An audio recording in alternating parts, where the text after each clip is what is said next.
For my water signs for this month of August, what does your guides, angels, ancestors, and loved ones have for you? Pisces, Scorpio, and Cancer.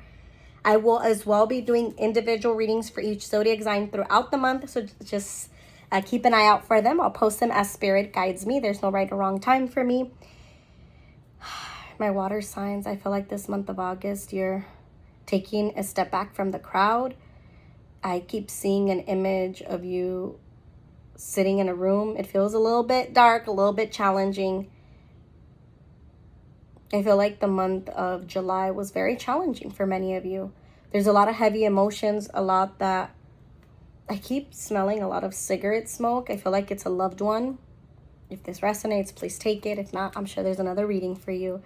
This feels like a very paternal energy, very strong cigarette smoke.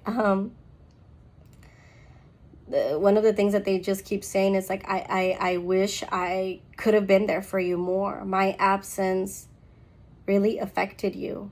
And the closure that you needed, I couldn't have given it to you. I wasn't ready. They keep walking in and out of a home, this paternal energy. It feels like when they were with us still, they weren't very consistent. Maybe it was a version of your little inner child wanting to look for that father energy or wanting to look for that person, and they just weren't ready to be there for you. And I feel that in your life, it has been very hard to trust others, to let others in. So maybe you're still grieving that relationship, what could have been. I see like a 12, 13-year-old younger version of you just sitting and wondering, what if I would have had that what if I would have had that in life? My life would have been different. I keep hearing your spirit guides say, I just hope, and they just keep showing me like your home, your things, and not that it's just material things, but look at what you've been able to build out of nothing without really having consistency, like people being consistent, being able to be those providers that you really needed emotionally, physically, financially. So give yourself as well credit. Maybe this is not the message we're ready to hear right now, because I feel like it's very heavy and like quiero llorar. I want to cry because I feel a lot of this mama proud energy, like of seeing like how far many of you have come. And I don't doubt it that the month of July and August might still feel a little bit heavy, but there's genuinely many people out there that are willing to be there for you. And sometimes they don't have to be by blood, but you have to be willing to accept that love and letting people in. And I do feel like August might be a little challenging for that, but don't be scared to ask for more, to do more. August in numerology is a month that is ruled by the number 9 and number of completion, a number of endings, a number that represents a lot of emotion, especially when they're suppressed. A lot of times when you're so much in your head, that number 9 comes out like, hey, stop it. So trust yourself. We have very powerful changes, transitions, also with with astrology in the month of August. We have the powerful Lionsgate portal 8-8. Even if you're not in a space yet where you're ready to manifest, where you're wanting expansion, you want to plant new seeds, you want to put yourself more out there, it's a powerful portal to work with. We have eclipses, which eclipses, yes, they ask us to go deeper. They talk all about growth, transformation, expansion.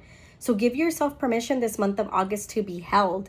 August the 8th, the Lionsgate portal, I'll leave my website on the top of the video. I'll be offering a distant ritual, but also for the eclipses, I hope to offer some type of offering to support, because I feel like for many of us, we're needing that support of balance and growth. Regardless of where you are in your journey, trust that this loved one that is coming through in your reading for August, what do you need to hear, is because you've had to figure many things out on your own. There's been a lot of situations where I feel like you've had to get up and go. You've had to be the bigger person. I feel like even people that are younger than you, like your younger siblings, younger cousins, they're coming to you. And even older, like you are the one that a lot of people come to for help, but it feels draining. Again, this is water signs, Pisces, Scorpio, Cancer. We just left Cancer season. I just remembered that. And for many of us, Mercury retrograde in this Cancer season got us. And I'm smiling in a way of saying, but look, you're still here. Look at this beautiful card of death and rebirth. But this gives me, when I keep connecting with energy for these eclipses, I keep seeing that black and white, that yin and yang. And this is literally, for me, that death and rebirth, that black and white. This is also being represented by the number 19. 9 plus 1 is 10. It leads back to a number 1. There is a new chapter. There's something that you're going to need to take action about. And for some of you, I feel like you've been avoiding taking accountability for what you also need to do different. Not to blame yourself, but what do you need to do different to have a different outcome? You're very knowledgeable. You're someone that you're willing to figure it out. Like it really has been for many of you because you've had no choice, but you're willing to because you don't want to sit in that victim mindset. So in this month of August, remind yourself that, give yourself that evidence that voy a empezar otra vez. I'm going to start again. And it might, my voice gets emotional, and it might take me a lot to get up and do this, but I'm going to do it because I could have settled in the past and you didn't settle. It's like, I like, to me, it's like that younger version of you saying like, I could have settled and I didn't. There's like a younger version of you of like packing things up in a home and saying, this is nothing. This is nothing for me. It's empty in here. So these material things, this is nothing to me. So my water signs, may you have a beautiful month. May you give yourself permission to just feel and trust. If you'd like to connect with me, I'll leave my email. I offer recorded readings and as well via Zoom on my website. If you want to meet with me in person, I offer them by appointment. I'll leave my email or you can email me for that. Les mando un gran abrazo. I send you a big hug. Thank you for the energy exchange. Blessings.